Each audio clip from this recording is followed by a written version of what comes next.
My son was born at 11:47 on a Tuesday night.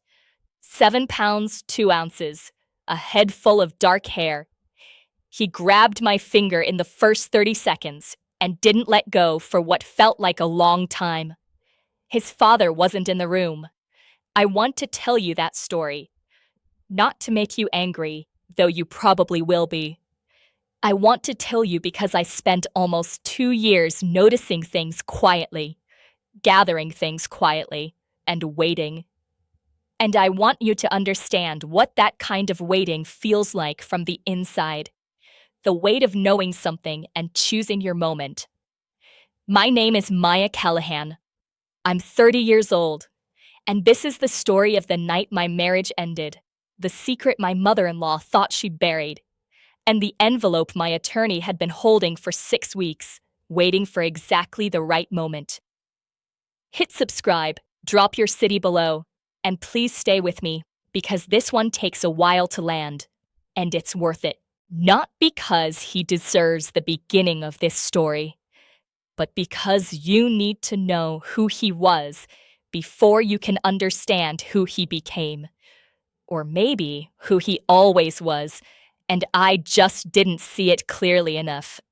Nolan Callahan, 33 years old, 6 feet, dark hair, the kind of face that reads as trustworthy in a way that takes years to question.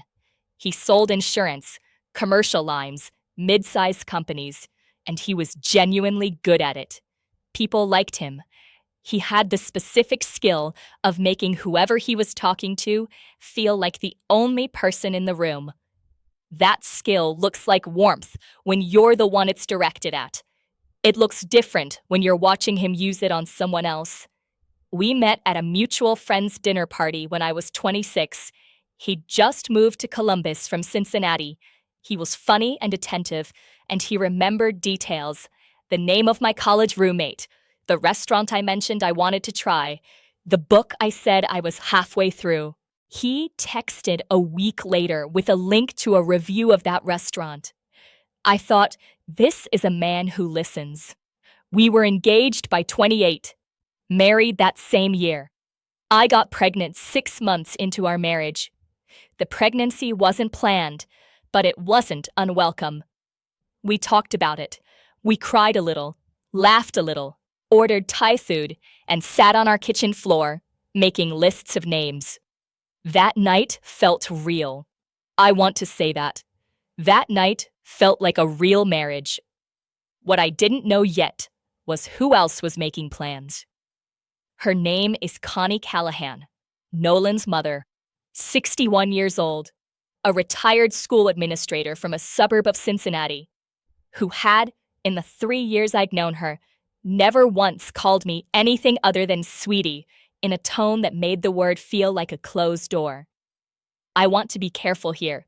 I am not going to tell you she was a monster. What I am going to tell you is that Connie had spent 33 years being the most important person in her son's life. And I had made the error of assuming that when Nolan married me, that geography would simply shift. It didn't.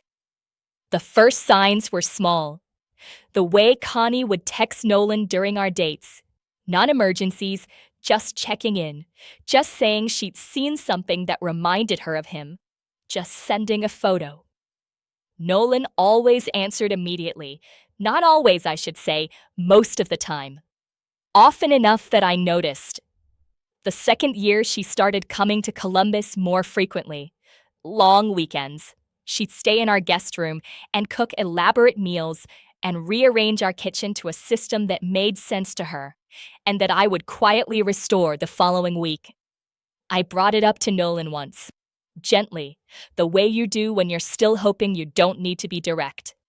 He said I was being sensitive. He said it so easily that I wondered for a moment if he was right. When I was about 4 months pregnant, I found something. Not something dramatic. Not the same you might be imagining. Just a text chain on Nolan's phone that I saw by accident when he left it on the counter, and a message came through from Connie while he was in the shower. I wasn't going to read it. I picked it up to move it. The screen was already on. The message said, "We need to move before she gets further along. Call me tonight." I set the phone down. I stood there for a moment. Then I went to the living room and sat on the couch and thought about that sentence for a long time. Before she gets further along. A pregnant woman's name is she, in a text from a mother to her son. We need to move. Move what? Where? On what? I didn't confront Nolan that night. I thought about why later, and the honest answer is that I didn't have enough yet. What I had was a sentence, and a feeling I'd been suppressing for 2 years that finally had something to attach itself to. I needed more than a feeling, so I started paying attention differently. I want to tell you what I noticed over the next 4 months, because it wasn't dramatic. It wasn't a single smoking gun. It was a pattern, and patterns only become visible when you're looking for the shape of them. Nolan started taking calls in the garage. Not every night, 2-3 times a week. He'd get a text, say he needed some air, and I'd hear the door to the garage close. He'd come back 20-30 minutes later, relaxed, normal, like a man who'd handled something. Our joint checking account, the one we used for household expenses, started looking thinner. I managed our family budget, so I noticed. The amounts weren't enormous. $200 here, $350 there. Pulled from ATMs in parts of Columbus I wouldn't have expected Nolan to be in. The neighborhood on the east side, near Morse Road. A strip mall in Gahanna. I didn't ask about the withdrawals. I documented them. That's an important distinction. Our house, our actual home, a 3-bedroom in Clintonville that we'd bought together 2 years earlier, had a second mortgage. Nolan had mentioned it once, briefly, 6 months before my pregnancy. He'd said it was for home improvements. He'd said it so offhandedly that I'd filed it away without examining it. What I found, in the folder in our filing cabinet where we kept property documents, was that the second mortgage had been taken out for $47,000, and the listed purpose was debt consolidation. We had no significant debt at the time. I took a photo of the document. I put it back where I found it. I called my friend Renata that evening. She's a paralegal. I told her I needed her to recommend a family law attorney. She asked me if I was okay. I told her I was still figuring that out. She gave me the name of a woman named Sandra Osei. I called Sandra the next morning. I need to tell you about Sandra because she matters. Sandra Osei is 44 years old, practices family law in Columbus, and has the kind of specific calm that comes from having heard every version of this particular story. Not this exact story, but the shape of it. The shape where a woman starts bringing documents to a first appointment, and the attorney's expression doesn't change, but her eyes get a little more focused. Our first meeting lasted 2 hours. I showed her the bank withdrawals, the second mortgage paperwork, the text I'd seen. I'd written down the exact wording immediately after, verbatim, and kept it in a notes app with a timestamp. I told her about the garage calls, about Connie's increased presence, about the text I couldn't stop thinking about. Sandra listened to all of it without interrupting. Then she said, "Tell me about your assets, the house, the accounts, anything in your names jointly." We spent the second hour on that. When I left, Sandra gave me a list. Things to gather, things to do quietly, and in a specific order. She wasn't alarming about it. She just said, "You came in here saying you don't know what they're doing. Let's find out. And while we find out, let's make sure you're protected either way." I was 7 months pregnant. I drove home. I made dinner. I kissed my husband when he came home and asked about his day, and listened to his answer, and smiled in all the right places. I had 3 items on Sandra's list in my bag. By 8 months, I had a clearer picture. Sandra had helped me pull public records, property filings, financial disclosures. What we found was this. Connie Callahan had been in the process of purchasing a property, a condominium in a development in Dublin, Ohio, about 40 minutes from Columbus, a new build, 2 bedrooms. The purchase had been financed in part by a personal loan. The loan had a co-signer, Nolan. He had co-signed a loan for his mother's property purchase without telling me. That, combined with the $47,000 second mortgage on our home, money that had moved somewhere, added up to something I couldn't explain away. I sat with Sandra in her office and asked the question directly. What do you think is happening? Sandra chose her words carefully. I think your mother-in-law is being set up in a new property that your marital assets may be partially funding. Whether that's intentional financial concealment or just very poor decision-making by your husband, I can't tell you yet. But either way, you need to be protected. Protected. That word again. She had paperwork ready for me to sign that day, a formal retainer, a protective filing in the event of separation that would freeze any additional transfer of marital assets. I was 8 months pregnant. I signed it. I didn't confront Nolan. I want you to understand why. Because it's the thing people always ask about. Why didn't you just say something? Why didn't you demand answers? Because I knew what would happen if I did. Nolan would apologize. Nolan would explain. He would find some version of the truth that reframed every piece of evidence I had into a misunderstanding. He was good at that. He was good at making the room feel safe while you were in it, and then leaving you to wonder, afterward, whether what you'd seen was real. And I was 8 months pregnant. I did not have the resources to fight that conversation and everything that would come after it. I needed to get through the birth first. I needed my son to arrive safely. Everything else could wait 2 more weeks. I went into labor on a Tuesday morning at 6:14 a.m. I know the time because I'd been timing contractions since just after 5, lying in our bed in the dark, watching the clock. Nolan was asleep beside me. When I finally woke him, he was immediately alert, in the way he always was. Quick to sit up, quick to ask questions, quick to seem present. We drove to Mount Carmel East. The hospital bracelet they put on my wrist said Maya Callahan in block letters. I was admitted by 8. Contractions were still irregular, but progressing. The labor was long. 11 hours of long. By 2 in the afternoon, Nolan had been in and out of the room 3 times. Once to get food from the cafeteria, which I understood. Once to make a phone call, which I noted, and once for what he described as needing to walk around. By 4, he was restless in the specific way that made me tired just looking at it. He sat in the chair by the window and scrolled his phone. He answered when I spoke to him. He was there without being present. By 6, as the epidural was wearing thinner and the pressure was building into something I can't fully describe to you, I heard him step out to the hallway. A nurse came in. I asked where he'd gone. She said he'd told her he'd be right back. He wasn't right back. My labor nurse's name was Bethany. She was in her early 40s, had the specific competence of someone who had done this 10,000 times, and still brought her full attention to every room. She was with me from hour 3 onward, and she did not leave my side for the last 4 hours. Nolan came back at 7. He'd been gone for 45 minutes. He said he'd been in the waiting room. His voice was normal. His face was normal.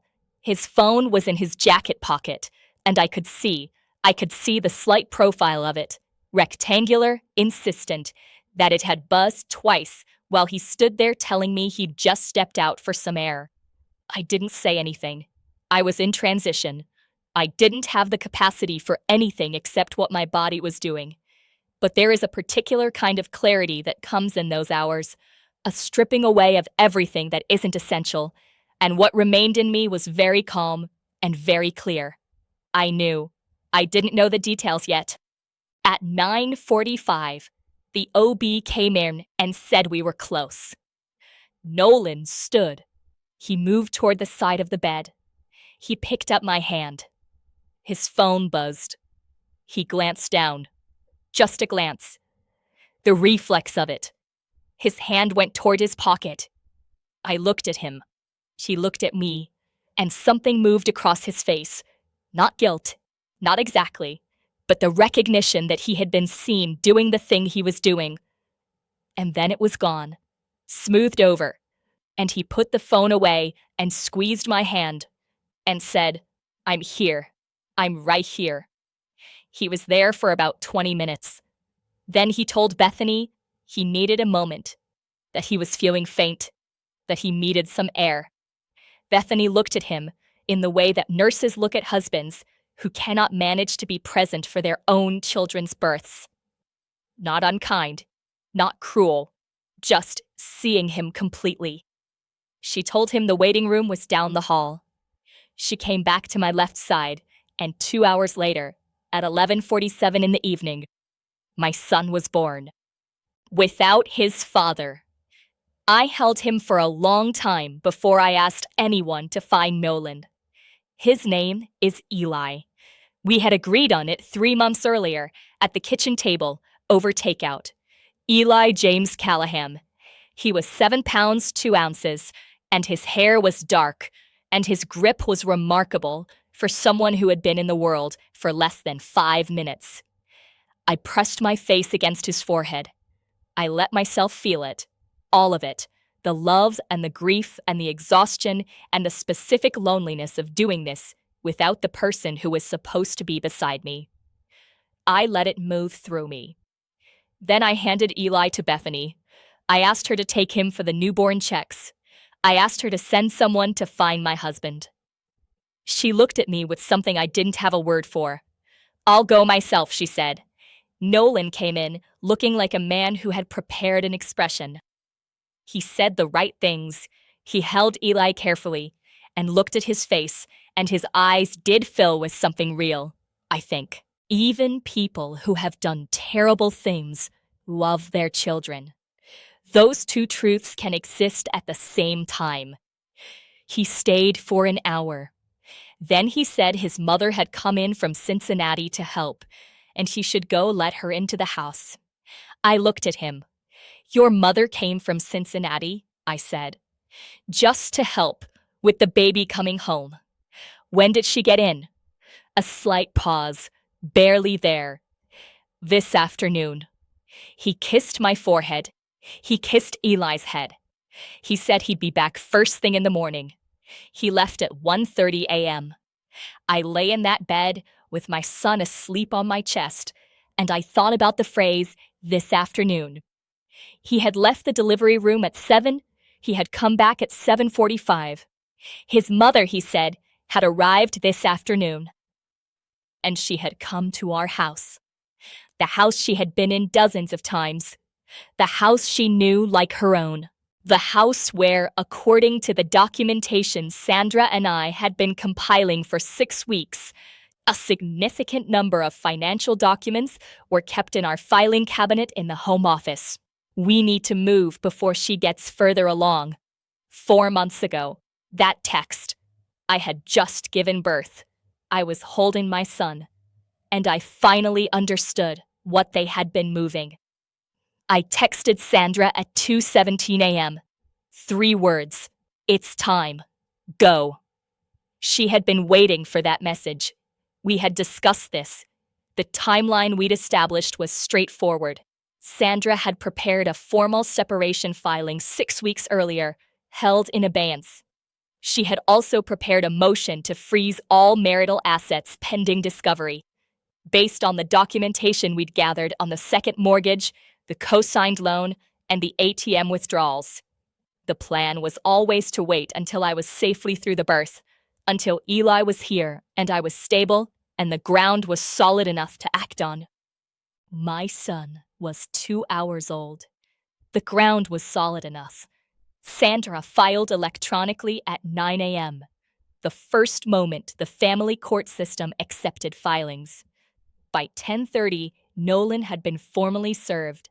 The process server reached him at our house, where Connie was, where we later confirmed Connie had been going through the filing cabinet in our home office.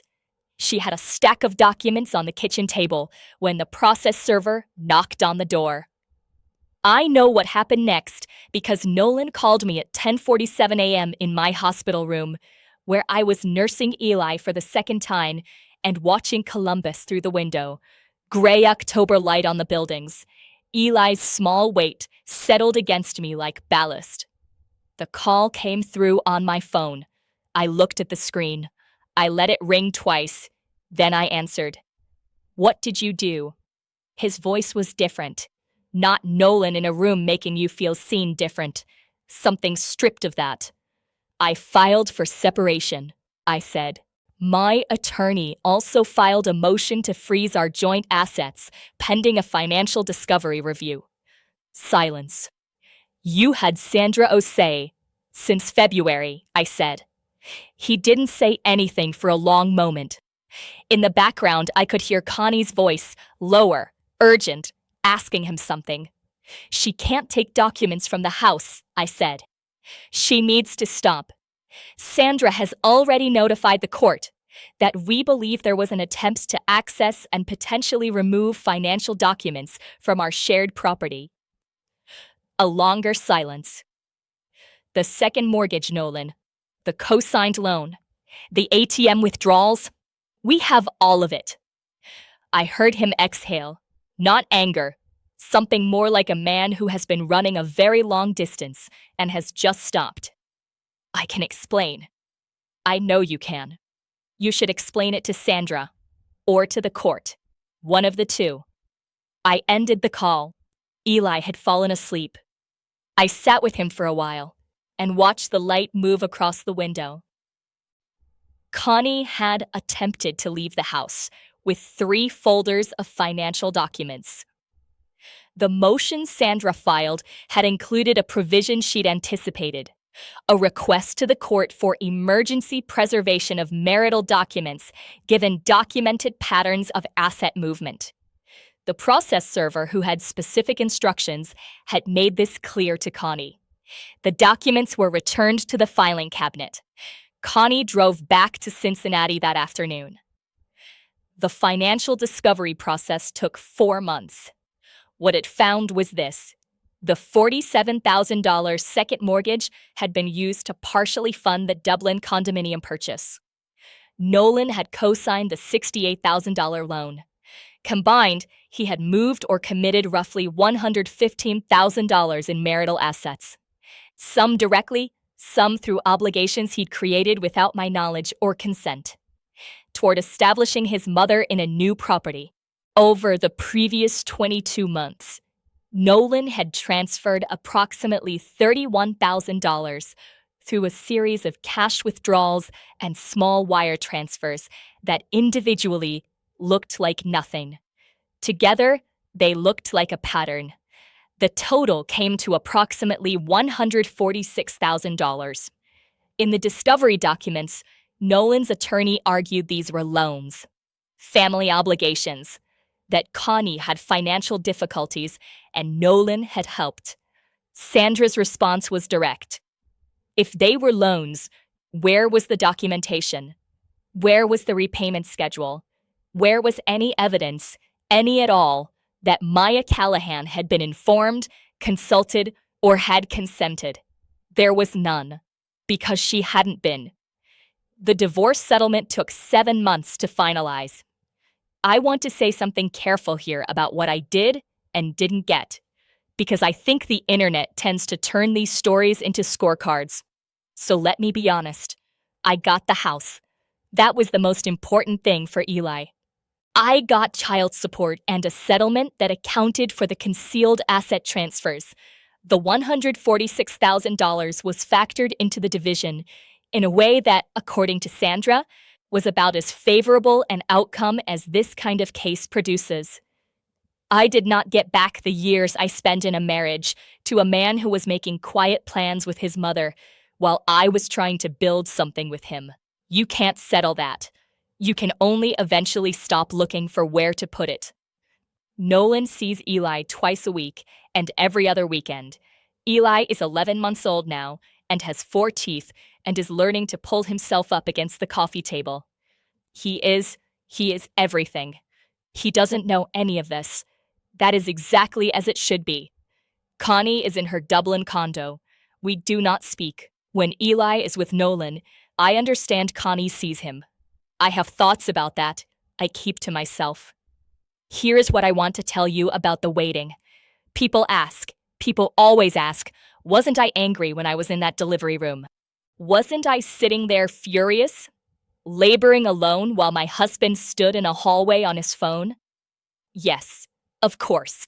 There were moments. But here is the thing about 2 years of quiet watching. You go through the anger early. You feel it in small doses as you find each thing, as you document each thing, as you sit across from your attorney and name each thing out loud. By the time the moment arrives, the real moment, the one you've been building toward, what you have isn't rage. What you have is clarity. I texted Sandra at 2:17 a.m., not because I was angry, because I was finally sure. Because my son was in the world and I had promised myself, in the months of watching and waiting, that I would not let him be born into something I wasn't willing to maim. I drove to the house for the first time 2 days after I was discharged. Eli in his infant carrier, 8 days old, asleep with his chin tucked down. The house looked the same. October light. The leaves on the oak in the front yard starting to turn. I went inside. The filing cabinet in the home office was undisturbed. Our documents were there. The second mortgage papers, the property records, everything I'd found, everything I'd photographed, everything still in its place. I stood in the kitchen for a moment. This was the kitchen where Connie had rearranged the cabinets, where I had quietly put them back, where I had stood months ago and thought about a text on a phone screen and felt the shape of something I didn't have a name for yet. I put Eli's carrier on the kitchen table and made a cup of tea. I looked at the cabinets, arranged the way I arranged them, a way I would keep them now. If you're listening and you're in the middle of your own quiet watching, if you're the person who has been noticing things and documenting things and wondering when you'll know enough, I want to say this. It won't feel like triumph when the moment comes. It'll feel like clarity, like exhaling after holding your breath for a very long time. My grandmother, my mother's mother, told me once that the strongest position is one that's been quietly built, that the loudest person in the room is often the most afraid. She meant it about a work situation, but I've thought about it a lot this year. Nolan was loud with confidence for 2 years, making calls in the garage, moving money, setting things up. He was moving quickly because people who are doing something wrong have to move quickly. I was quiet. I was building. He moved faster than I did. He just didn't realize how much I'd already built. Eli is asleep in the next room right now. He sweeps on his back, with his arms thrown wide, the way babies do, like they've decided to trust the world completely. I hope he keeps a little of that, the trust. I hope I can earn it from him, day by day. If it stayed with you, share it with someone who might need it. And if you've been in your own quiet season, if you're gathering your own evidence, building your own ground, tell me in the comments. I read every single one. Subscribe if you haven't, and take care of yourselves.